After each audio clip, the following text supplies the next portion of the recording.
Welcome to the Elevate Podcast, your resource for all things business, brand, and leadership. We are excited you have decided to join us today. Well, how true is that? We are excited that you've decided to join us today. I'm Robert Kalin. Welcome to the Elevate Podcast here with friends. Hey, everybody. Tony Frasconi. Good to be with you again. Mike Newman here with you. Always fun to join you two and talk about leadership, brand, and business. So What's our topic today? So today we're going to be talking about growth, but we're going to be talking about rethinking growth. Okay. So how do we expand without creating levels of burnout? Burnout is like an epidemic in the United States and probably elsewhere, probably beyond. It's probably a world problem if we're being honest. And so why is burnout such a problem? I think a lot of us have this idea that we just need to take on more.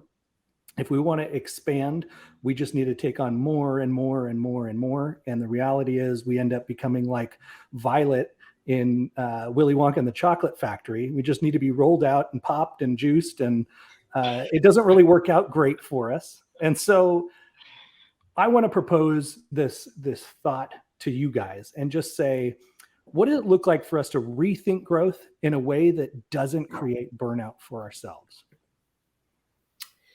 Wow. Well, I can start by just sharing.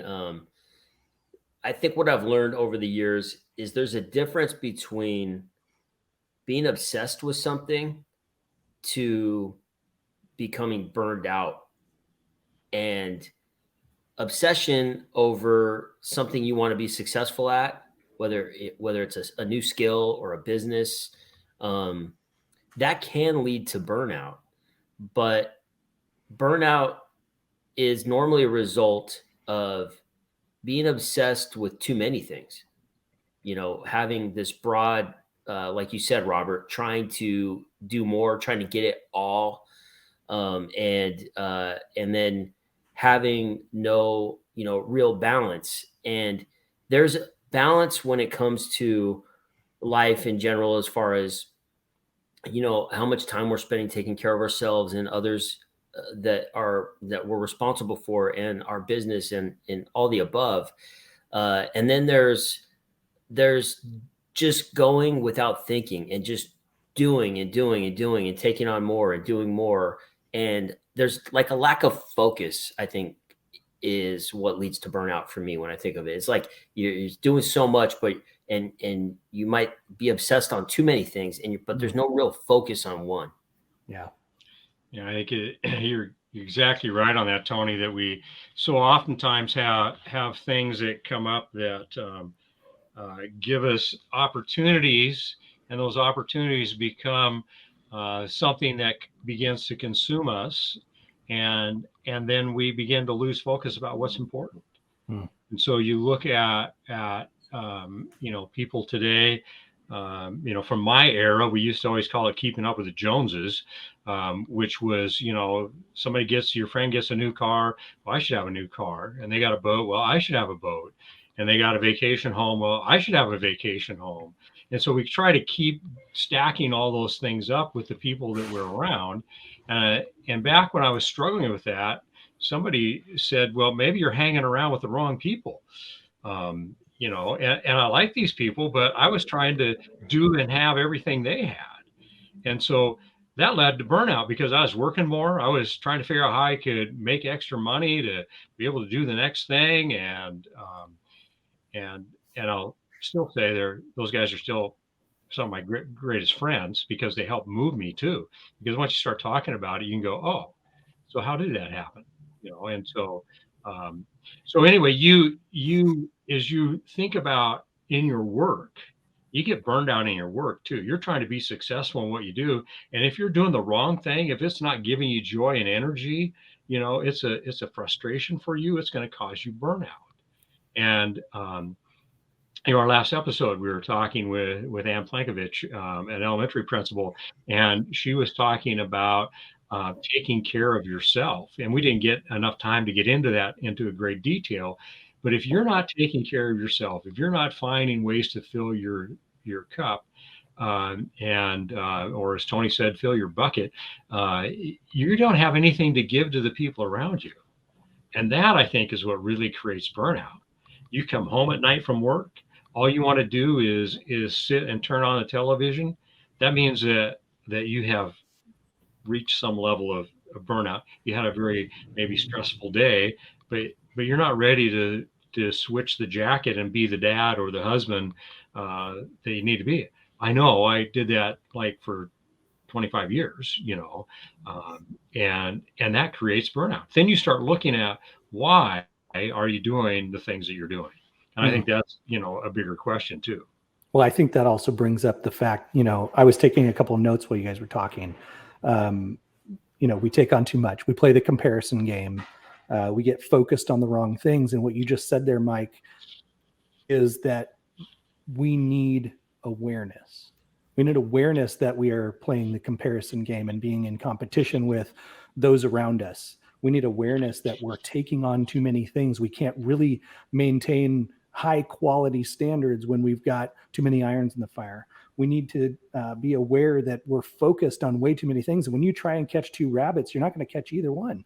They're going to go off in two different directions. And so that awareness being the key to unlock massive exponential growth that will take you and your business to levels that you probably would only dream of if you keep going in the direction that you're going without the awareness.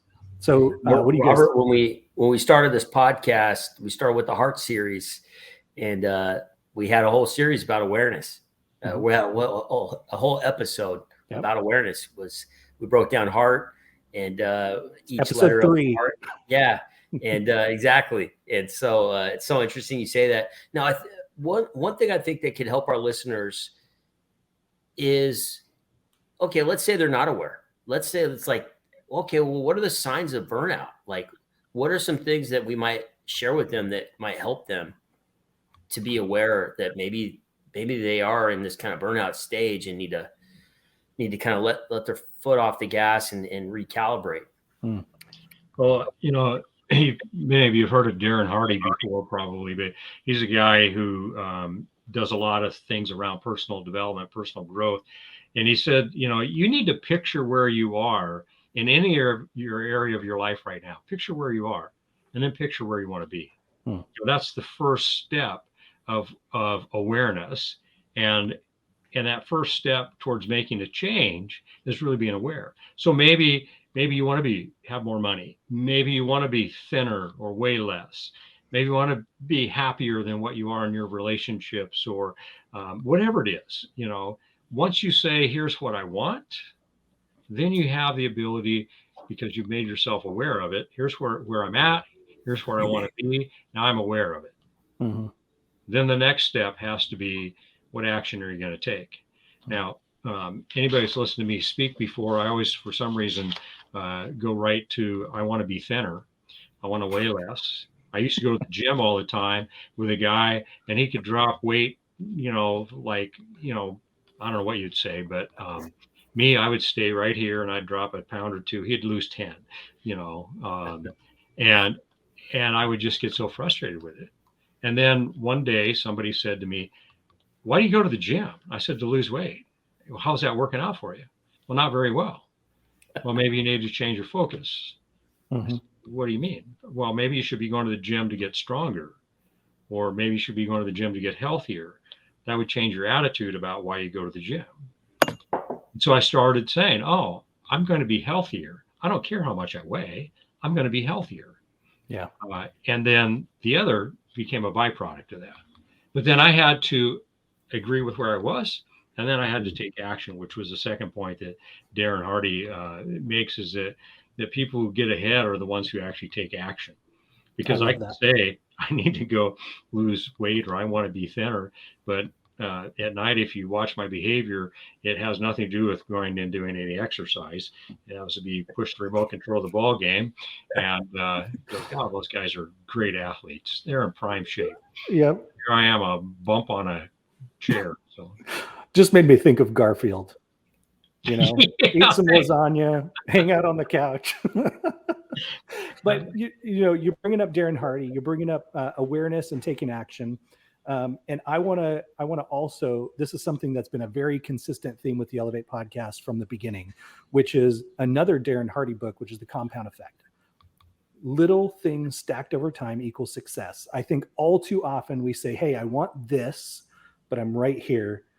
And we don't think of it in terms of taking one little step closer. And every time you get closer, you're actually closer to that thing, and you're becoming more like that thing rather than just thinking it and not doing anything. You're staying in the same spot. Yeah. So true. And I was going to say, we've talked a lot about the why and asking the 7 layers of questions to get deeper into the why. And I think, Mike, what you highlighted there was what we can do, what many of us can do, and speaking for myself, I can do a lot, is I should do this. I should be doing this. And all of a sudden I'm doing all these things because I think I should be doing all of these different things, and then leads to me being burned out. And being able to reframe it, as you explained so well there, Mike, around, well, I want to be healthier. I don't want to lose weight. Once I can reframe it and I can picture what healthy means to me, and it's not just about weight, I can have a different attitude. And then the things I think I should be doing are going to change, and how I'm doing them might change. And so I think that goes exactly to what you're kind of unpacking there, Robert. Yeah, for sure.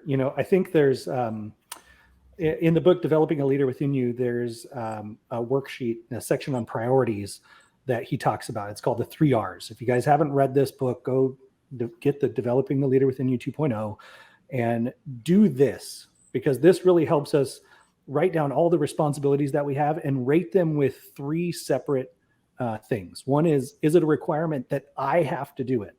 Right? You said, Tony, the things that I should be doing. I feel like I should be doing this. We got, entrepreneurs who are putting on all the hats, and they should be doing the marketing. They should be doing the sales. They should be doing the back end of the business and administrative work. They should be hiring people. They should be, the list goes on. They have processes to create. They need to do their taxes. The list literally goes on. So is it a requirement for me to do it? Then is there a return on my investment, right? And then the third one is, what's the reward for me? Does it actually fill my cup when I do this task? And you rate yourself based on that. And that helps you focus on the things that you not should be focused on, but the things that you need to be focused on in order for your business to grow and for you to expand without having the burnout cycle. And that's the thing about burnout too, is that burnout actually goes in cycles, right? We go through burnout and then we try and get ourselves out of it by overcompensating. And then we go back into the burnout cycle because we haven't changed our habits. Yeah, that's such a great point, that we've got to change our habits of what we do. And the best way to go about making a change is, first of all, you got to be aware. Second is take some action. The third is being accountable. And so who do you have in your life that you can be accountable to? Do you have a coach? And so I coach some people that are, we have meetings every couple of weeks, and they're accountable to me. They're accountable to themselves, but I ask them questions about how come you're not making progress on this. Now, I'll tell you the bit about my story and the weight thing. I did have a health coach for a period of time. And when I had that health coach, you know what I did? I made sure I ate right. I made sure that I got my exercise in. I got my 4 miles every day. And, I went and got down to 185 pounds. And then I thought, well, I'm really good. I need to go hire that health coach again, because I've developed the bad habits. I'm not accountable in that area. And I need, there are a lot of areas I don't have to be accountable to anybody but myself.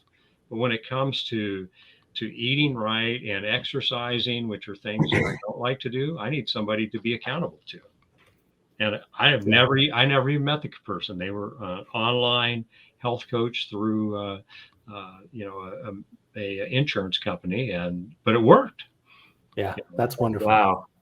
That is good. And Robert, you and I we were hanging out yesterday, and we were talking about different aspects of the different businesses that you've got going, things that we're both working on. Yeah. And I remember I asked you the question. I said, well, where do you need a kick in the, what right now? Yeah. to get you going. Yep. And we had that discussion, but We did. it made me think of right now, we're talking about having people in our lives to challenge us, to ask us those questions, Mhm. and to challenge the status quo of what we think we should be doing and not doing, and the why behind that. And so I think that's so true, Mike. And it's okay. It's okay to have to go out and, take action to put people in your life if they're not there, like hiring a coach to Mhm. help us see things that maybe we can't see, so I think that's true. All of that is true. I love it. That's great.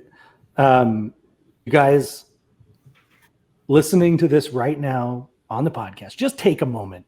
What do you need to be aware of that's going on in your life, in your business right now that you've been thinking about? Actually, every time we've mentioned something in this podcast, you were like, oh yeah, that I need to do that. I should be focused on this, right? What do you need to be aware of that you need to take intentional action on to move forward? That's what we want to encourage you in. And if you're not sure, Mike brought up the question earlier, how is that working for you? Yeah. That's such a great question, because we can think I should be doing this, I should be doing that. And you can look at any aspect of your life, and specific to this podcast, business, brand, and leadership. How are the things, what are the things that you're doing? Yeah. Like, subscribe, share. And what are those things that you're doing, or you think you should be doing? How is it working for you in all of those areas? You're here, you're listening, you're tuned in for some reason, and really go in and take that self-inventory and 100%. ask yourself those hard questions. And I would say, look, if you want growth, it all starts, if you really boil everything down, it all starts with personal development. Your business can't outgrow you. You can't outgrow you. It all starts right in here inside of each of us to take that inventory, be aware, intentional, take action, and move things forward, move the needle. You are in charge of you. You've got this. We're rooting for you. We're excited for you. We want to hear all about the growth that you're having without the burnout. You guys, this is going to be revolutionary. I'm really excited to see how this impacts you. Make a comment. Share this with somebody who needs to hear it today. And we are really, really rooting for you. That's all we got for today on the Elevate podcast. Take care. God bless. Thank you for joining us. Our hope is this episode has been helpful for you today. If it's impacted you in some way, we encourage you to share it with someone. To receive a direct notification of our next episode, click the follow button on your favorite app or platform. You can also watch each episode on YouTube. The links are in the description. If you want to connect with us on a deeper level, go to countercultureleadership.com/resources. We'll see you next week on the Elevate podcast.